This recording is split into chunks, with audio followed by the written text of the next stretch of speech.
दोस्तों, लोग फिलॉसफी को एक बाम की तरह समझते हैं जो जिंदगी से मिले जख्मों पर मरहम की तरह लगाया जा सके, लेकिन असल में फिलॉसफी इज अ फ्यूल। ये एक ईंधन है जो आपके जिंदगी के रॉकेट को नई ऊंचाइयों तक लेके जा सकती है। और फिलॉसफी की मदद से आप अपनी जिंदगी की गाड़ी को एक रफ्तार दे सकते हैं ताकि आप अपनी मंजिल को पा सकें। तो चलिए आज इस वीडियो में सीखते हैं कि कौन कौन सी ऐसी फिलॉसफीज हमें अपने डेली की लाइफ में अपनानी चाहिए ताकि हम अपनी जिंदगी को एक नई ऊंचाई तक लेके जा सकें। तो पहली बहुत ही काम की फिलॉसफी ये है कि किसी भी चीज के पीछे भागना नहीं है, उसे अपनी तरफ अट्रैक्ट करना है।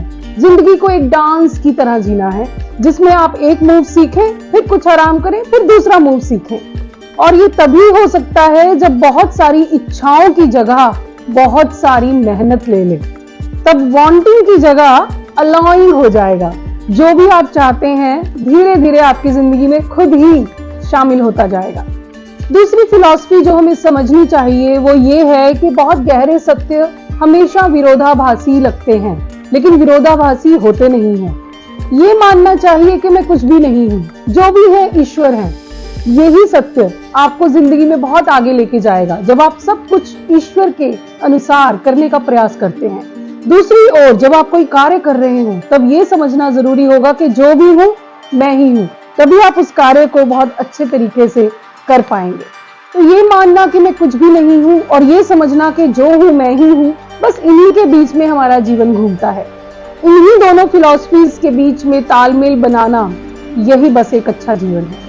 तीसरी बात जो हमें समझनी चाहिए वो ये है कि अक्सर नई शुरुआत किसी दर्दनाक अंत के बाद ही शुरू होती है। रुडयार्ड किपलिंग ने कहा है कि तबाही के बाद ही अक्सर जीत आती है, और ये दोनों बहरूपिये अक्सर एक जैसे ही दिखते हैं।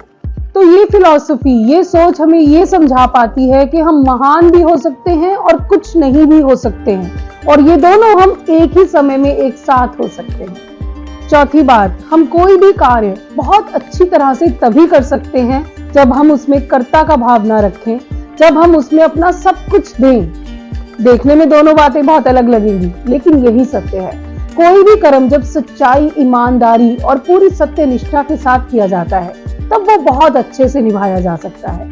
अपना भाव ना रखकर अपना संपूर्ण उसमें रखना, बस यही फिलॉसफी सबसे इंपॉर्टेंट है जिससे हम अपने हर काम को बहुत अच्छे तरीके से निभा सकते हैं। और ऐसा हम तभी कर पाएंगे जब हम जज ना करें, खुद को भी और दूसरों को भी।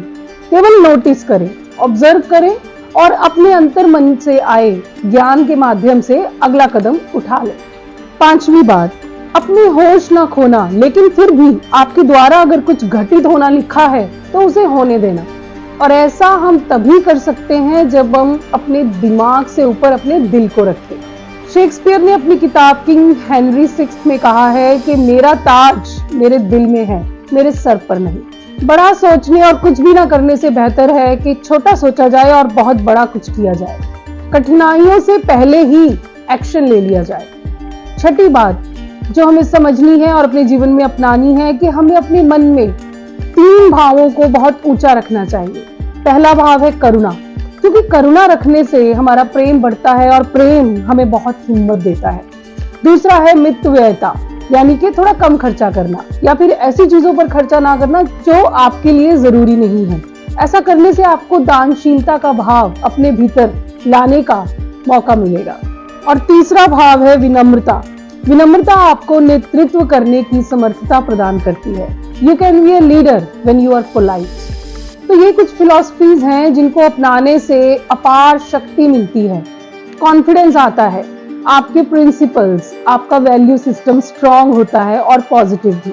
और एक बहुत बड़ी बात समझ में आती है कि हर चीज विरोधाभासी दिखती है लेकिन वो है नहीं, वो एक दूसरे की पूरक है।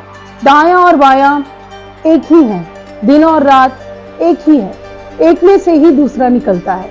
इसीलिए सही गलत कुछ भी नहीं, जोश और होश दोनों चाहिए, बहादुरी भी चाहिए और अलर्टनेस भी। फेमस टेनिस प्लेयर बियॉन बॉक को देखकर ये समझ में आता है कि एग्रेशन कितना शांत भी हो सकता है। और वोल्टेयर की वो बात भी समझ में आ सकती है कि स्वर्ग यहीं इसी समय में है, कहीं बाहर कहीं दूर नहीं। इन फिलॉसफीज को अपनाने के बाद आप भी सेंट जॉन ऑफ क्रॉस की तरह ये कह पाएंगे कि मेरी इच्छा तो कुछ भी नहीं होने की है, ताकि मैं वहां पहुंच सकूं जहां मैं सब कुछ हो सकूं।